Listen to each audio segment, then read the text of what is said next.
Okay, so what I'm going to do is I'm going to go through the different leadership models, the basic leadership models for you. You are going to need these for your literature review for your assignment. You also will need them kind of just as an overview of when you evaluate the leadership within your organisation. Now, these are kind of the main models. I would expect within your assignment to go into more detail, specifically on leadership in your kind of industry. So, for example, if you were going to look at education, higher education, or if you were going to look at secondary, primary education, there's an awful lot of literature on transformational and transactional leadership. Actually, there is also in the healthcare and NHS industry as well, and there's loads of articles on it that you would be able to find. But these are kind of the basic models you would kind of start with. So, firstly, what I'm going to do is take you through Fayol's principles of management. So Fayol was one of the first writers on leadership, well actually on management, because they're not quite the same things, as you know, and he looked at all the different functions. He did research in the time of industrialisation, and he found that there was different functions to management, and that of course is one of the big main differences when you read about the differences between leadership and management. Those are the main differences, is that leadership is about leading and having followers, setting an example. We'll go into this into more detail, whereas management's more looking at managing resources. And anyway, Henry Fayol, he was French, he looked at management, and he decided there were four main functions of management. So those are planning, commanding, coordinating and controlling. And within these functions there are various different also extras that define them. But if you look firstly at this early period of management and leadership, you'll find that it's mostly to do with seeing labour as a function. So there in economics we talk about the four functions of economics, and those are land, labour, capital and entrepreneur. You bring them together to produce things. So labour, especially at this stage, the early stage of management, is seen as a function. So it's seen very much as not as an individual, it's seen as a whole, and its function is to produce. And its function is to produce at a low cost, and therefore it is managed in that way. So for those of you who know about Taylor, the scientific approach to management, what we're looking at there is Taylor did his research on the Ford factory where they produced Model Ts, and he did research into how long, he timed them, how long it takes to produce a different part of the Model T. That became kind of the standard. He had an average time. If you beat that time, you received a bonus. If you didn't receive a bonus. Or it's kind of the stick and carrot approach to management. And you still do see this approach to management in different organisations. But we have moved on from this. No longer is labour seen as just a function of production. It's seen as more, it produces more ideas, etc. And we'll come back to this. So this is, if you're interested in the history of management, the kind of first stage of management. Of course, pre-industrialisation, management didn't really exist. Well, it probably did, but it certainly wasn't written about. Whereas, of course, leadership was written about, in fact has been written about for thousands of years, but management actually is quite a new process. So after that first stage, you get the second stage of the developments in the theory. You have someone like Mayo, called Elton Mayo, and he started to actually investigate more productivity. He in fact did his research in a light bulb factory in Chicago. I've actually been to the area where the factory used to stand. And what he did was he was looking at motivation. And he went in with his team of researchers. What they did is they changed the environment to see how that impacted on the production. So he put the lights up. So he put the lights up, and then he talked to the production workers. And then they found that productivity increased. And then what they did is they went back in and they put the lights down. They thought by putting the lights down, of course, productivity would go down. But actually what was really interesting, he then talked to all the workers and actually productivity went up again. So instead of him thinking that the environment impacted on productivity, what he found was actually it was talking to the people. It was taking an interest in them. I'm going to move over here. So if you took an interest in them, then generally productivity went up because they thought, someone's taking interest in me, they care about me. Whereas previous to this point, no one talked to the workers. Only you do this, you do that, and you do it quickly, and you do it at a very low cost. Otherwise, you will lose your job, and I'll bring someone else in who will do it for you. So this is very much Mayo, 1880s. Well, this is when he lived, but around the 1930s, 1940s, you saw a very much a different approach to labour. And what's really interesting is actually this has happened at the same time as Maslow is writing about hierarchy of needs. So at the same time we get psychologists writing about the needs of individuals as well. So of course, those of you who know Maslow's hierarchy of needs, you have your basic needs, health and safety, love and belonging, self-esteem, and then you have self-actualization, which is when you want to discover more about yourself and kind of develop yourself as a person. So you might train in different things, you might do some art, etc. Things like job rotation come into this as well. So what you have is you have a movement here to looking at the individual and how they can, how they are motivated. So there's a definite movement in the stages between that stage 1, which was looking at the labour as a factor of production, to stage 2, we have more what's called the human relations approach to theory. Okay.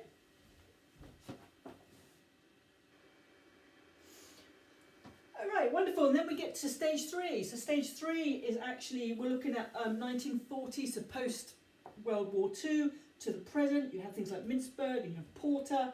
And what they start to look at, firstly they start to look at individuals bringing more to the party than being actually consulted with. And you see that very much now in TQM, Total Quality Management. So there, of course, the Japanese talked about this in their Kaizen groups, that actually at the end of the day, what we are going to do is we're going to discuss, I'm going to move this over a bit, we are going to discuss how you can contribute to the organisation. How can we make it better? And actually Mintzberg and Porter, they very much start to also look at the environment, how the environment impacts that organisation. So not just the internal factors such as labour, but also they start to look at, for example, stakeholders and competition. So for those of you who know about Porter's 5 forces, and you'll do Porter's 5 forces a lot when you do information systems next year, you'll look very much at this internal and external factors. So you'll look at like PESTLES and you'll look at SWOT. You're not just looking at the inside of the organisation, you're looking at how the outside impacts the decision making and the management as well, and the environment, and consumers and customers, but also people that live near to the area of where you work. So you get a very much what's called an open systems theory, starting to look at not just what goes on within the organisation, but what goes on outside it as well. So 3 kind of stages to management that have changed over the last 100 years. Okay, so that's the history, and it's important to realise this, but some managers still, you'll look at them and they might be more, for example, transactional, and we'll come back to that in a minute, and that is kind of like management during the industrialisation period almost, whereas actually transformational is actually a more of a new kind of a new age. Not that new, because it all started in the 1970s, written about in the 1970s, but it's a new approach to management.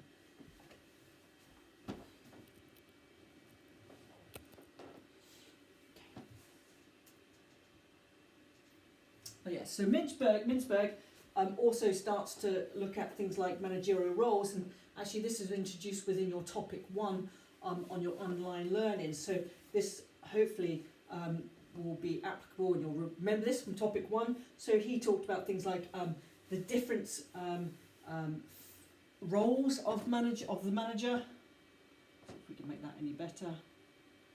So you have things like the interpersonal roles of the manager, so a figurehead, a leader, a liaison, informational roles as a monitor and disseminator of information, and you have also the occupational role. So as a entrepreneur, as a distributor or a handler of information, and those kind of areas. This is all written about in topic 1, but you can see actually how management is changing here. It's not just about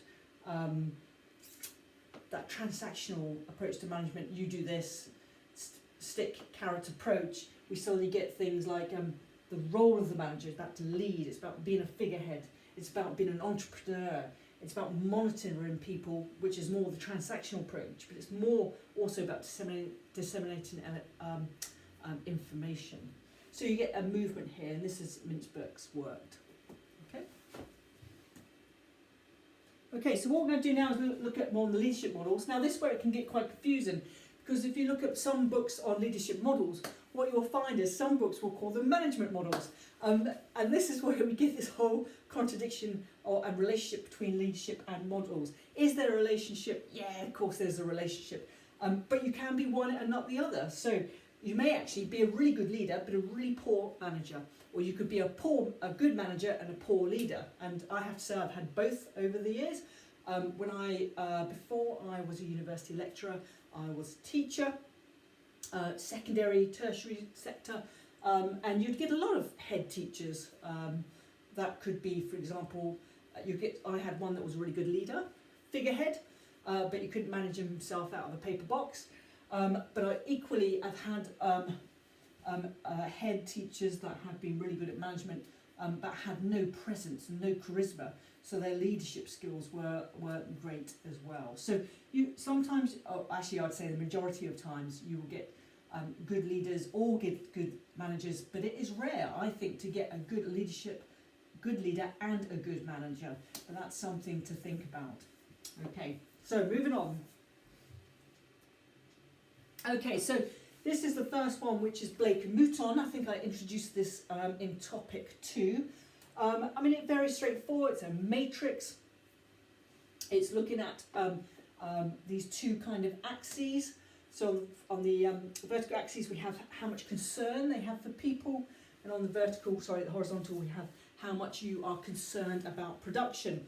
And what Blake and Mouton said, that actually there are 5 different approaches to management. So we have, leadership. Now I'm doing it. So you have the country club style, the team style, middle of the road, impoverished, and compliance. So if you look at this, it's kind of straightforward. So if you have a high concern for people, but a low concern for production, okay, so therefore you are country club style. So you look after your labour, you look after your workers and your employers, you'll chat to them, take them for lunch, whatever. But actually, you don't really care what they do, you don't care about their productivity levels.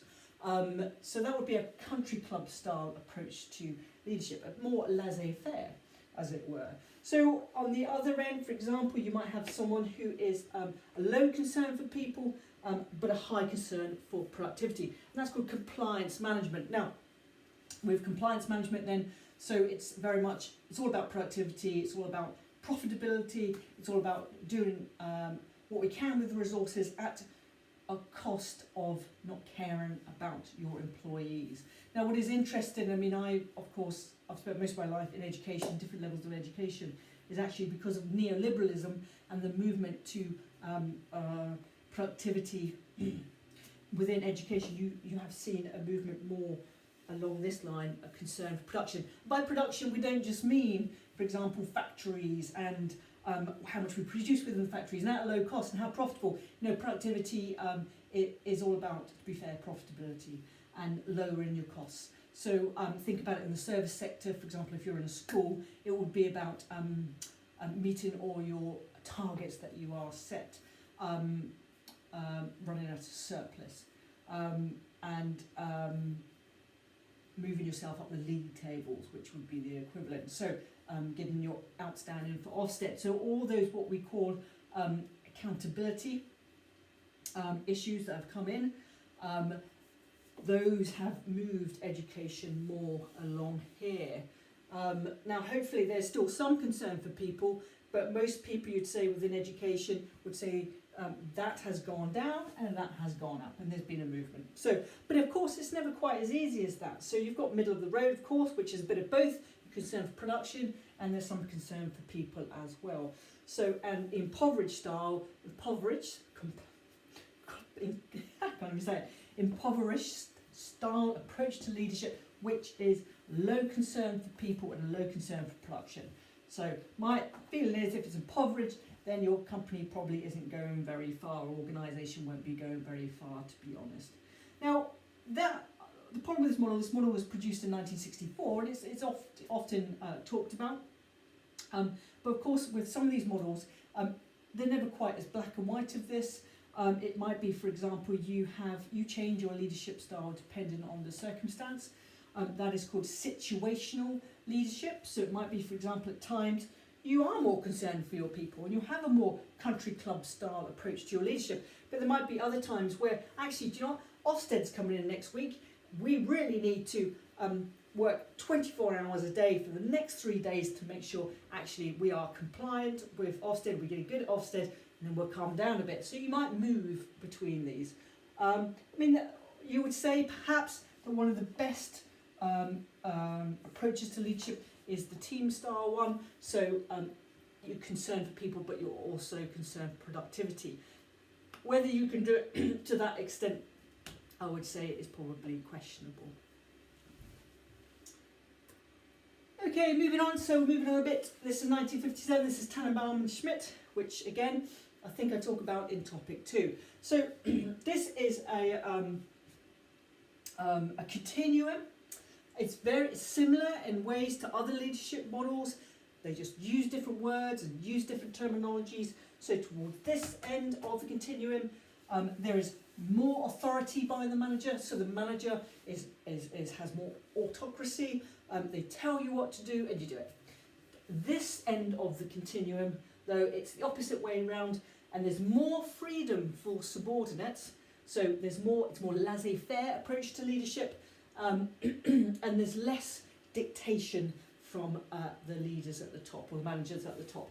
Now, to be fair, you will all fit somewhere on this continuum. But again, I would say the critique of this is that you will never, generally speaking, you won't be one, you won't stay, you will move along this line. And there will be certain situations you might be more laissez-faire, and certain situations you'll be less so. Now, some industries, for example, in research, so if you're in a research industry organisation, you tend to be more laissez-faire because you want people to do research, use their brains, think outside the box, come up with new ideas, so you tend to be this end of the continuum.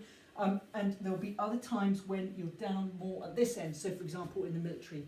So when you are being told what to do, and you do it, pretty much. You don't question it. So you're more down this end. And of course, there's reasons for that. If you go to war, you want people to do what you tell them to do. You don't want them to question it. So you tend to be down here. Interestingly, my daughter, my eldest daughter, is in the Navy, and she went through her training in September, what's the basic training of 10 weeks, and it was definitely very much down here. You did this, otherwise you were punished.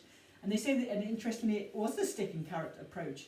I think David, who's one of the apprenticeship students, who was in the army. There may be others actually, maybe a couple of others of you as well. That actually you'll know about this in the army, navy, and RAF. That actually it's very much a stick and carrot approach to begin with.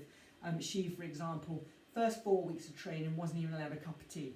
So after 4 weeks of pretty much hell on earth, they actually then let you have a cup of tea. And then after about 7 weeks, if your group is doing well, then you're allowed to watch a bit of TV for about half an hour in the evening if you're lucky. And actually, they release this kind of this carrot approach, this reward. And to be fair, it worked. So she went in as quite a scruffy teenager and has come out a very different child altogether, which is wonderful. Okay, so moving on to transformation and transactional leadership. So this one you'd have read about, or hope maybe already, or you'll know about. A lot of people know about this. I'm just going to move this a bit better. So Burns wrote about transformation and transactional leadership in 1978. He did a lot of leadership research, and he decided that there were two main approaches, two types of leaders that existed. This transactional leadership leader and transformational leadership. With transactional leaders, as I talked about earlier, that is when you believe that actually there's a transaction going on. So I pay you and you do your job. So it's all about exchanging rewards for efforts. So it's very much almost hyping back to that in time of the early 20th century, where it was very much carrot and stick approach. So that is transactional leadership, because there's a transaction going on between the leader, manager, and the subordinate. Pay you, you do your job. So, and as it says here, yes, it's used successfully in military settings. And then we have a movement, a leadership style called transformational leadership. And transformational leadership is when actually it's more than a transactional approach. So the actual leader inspires the subordinates. They have charisma. They make them followers feel good about themselves. They make the followers, they're called followers, employees, want to develop themselves as individuals and be like that leader. And actually get as much out of them as possible. So that is what we call transformative leader. And we'll come back, I'll talk about that in more detail in a minute. But in 1985, we also had a movement by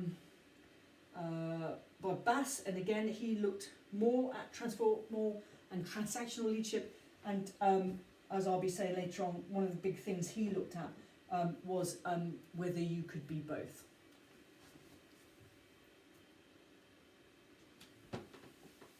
Okay, so downside of transactional leadership. I'll be showing you a couple of videos at the end of this that we will discuss. Is that actually, of course, has low expectations of the employees. It doesn't motivate them to accomplish much, so low levels of satisfactions, and it's very much looking at short-term gains. So do this and you'll receive this, don't do it and you'll be punished in this way. So tends to have low motivation. It doesn't move people forward. It doesn't make you want to work harder for that organisation and look towards the future. So that's the problem with transactional approach to leadership. Transformational approach, though, of course, it's all to do with the personality of the leader. So you need to have charisma.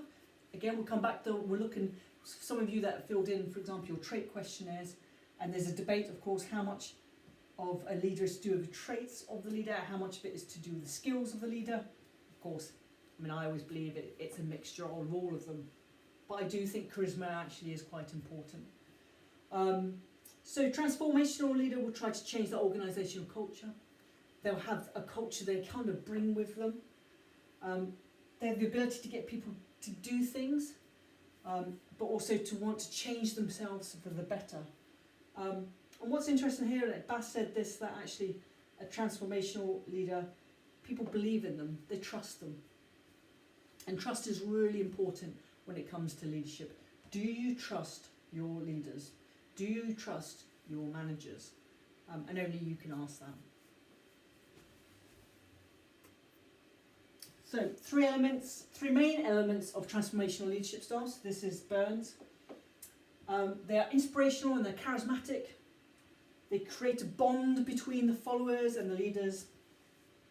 They believe in intellectual stimulation. They like the employees, the followers, they're called followers, to think outside the box, to come out with new ideas. Not just to do the same thing every day, every week, but to actually come out with something new.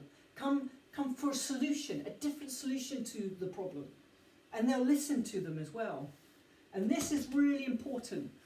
I've done some training. I think actually a couple of you went to training by me at the university where we looked at Belbin and the team approach to organisations. The team approach only works if you think someone's actually listening to your ideas and taking them forward.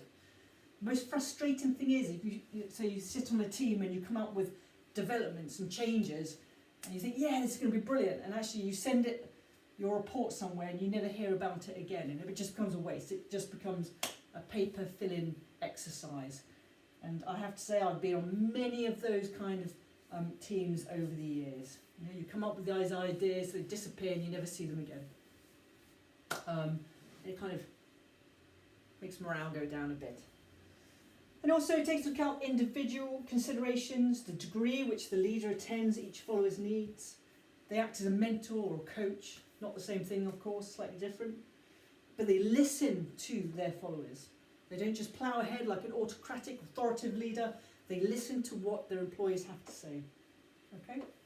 But as Bas said, and I alluded to earlier, 1985, he said, you could display both of these approaches to leadership. And again, you might display them at different times, but you might display them both at the same time, and that is possible as well. Okay. Now, what are the implications to this for management? Well, if you are more transformative, then actually it develops more attractive vision and a better relationship with your employees. Okay? It also means that actually you spend more time looking at a strategy, and you might include your employees within that strategy. And we get that at university, so it might be, here's our strategy, what do you think about it, give us some ideas, anything that needs changing, etc. So there's a consultation approach there. And that actually is an approach to leadership. It's called a consultative approach to leadership. Okay, so you develop a vision, translates into actions, and as a team, as an organisation, we work towards those. And we want to work towards those because our leader is charismatic and they're inspirational, and we want to be like them. So therefore, we add our views, and then we listen to the end result. Okay? And then we work towards it. It sounds almost utopian. Okay, and then later on, and in the last few years, we've had what's called Transcendent Leadership. Now this is a bit of a interesting one. So that is to do with the fact that suddenly we're looking more at everything and how it impacts us as leaders and managers. Okay, we believe that we are all connected in some way. So the environment, the society as a whole. It's very much more of an ethical approach to leadership, transcendent. Believes that we all have different histories and different experiences, and we take that into account within our leadership role. So a transcendent leader, they are reflective. They believe in values. They think about the global perspective of everything. They're a facilitator of dialogue and discussions. They're very open-minded. And they think about everything above themselves. Okay, the environmental impact, the ethical impact, their employees. And that's called a transcendent leader. It's almost transcendental because you rise above everything. I think this one's quite a tricky one to achieve. I mean, a lot of people might think Gandhi, for example, Martin Luther King. Whether you can truly have a transcendent leader within an organisation, especially one that might have a profit as the focus. I mean, as you know, you looked at ethical leadership, so if you have all your different stakeholders and all the different objectives, you've always got that conflict in objective. And you always have that. And it's which one wins out? Is it the shareholders that want profit, or your organisation which wants a surplus? Is it your employees that need more wages or need more contributions to something, makes them work better? So you always have that conflict of objectives. And they like to think more and more we're moving towards, when we looked at those different stakeholders, that those external stakeholders how more important. So that corporate social responsibility. But I don't know. So I'm not quite sure sometimes on that. Okay, so summary. So we looked at the history of leadership over the ages of management, just a basic, straightforward one, how it's changed, how we have gone from more functions of productivity to actually, what we have to say is interesting. We are motivated by people taking an interest in them. We can contribute to the organisations vision and strategy. Okay, so we then have looking at transactional and transformational and transcendent styles of leadership. But I quite like this quote: "To rule or govern is easy, but to lead is very difficult." And I thoroughly believe to be an exceptional leader actually is very, very hard in today's organisation, because there's so many different factors that you need to take into account. And if you believe in that more open systems approach to management, we're almost talking about trying to keep everyone happy all of the time. And is that favourite quote, isn't it? I think it was Churchill that said, we can keep some of the people happy all of the time, or all of the people happy some of the time, but we can never keep everyone happy all the time. And I do think that's the biggest issue with leaders, trying to keep everyone happy all the time. I think is nigh impossible, to be honest with you. Okay, so what we're going to do, actually, we're going to move on to this. I'm going to show you a clip in a minute from a head teacher. So we're going to come out of this, and we're going to look at this clip, and I'm going to get you to watch it. And then we're going to have a discussion on what you think her approach to leadership is. And we're going to discuss it and how it can fit within the models that I've already brought in to this short lecture. Okay?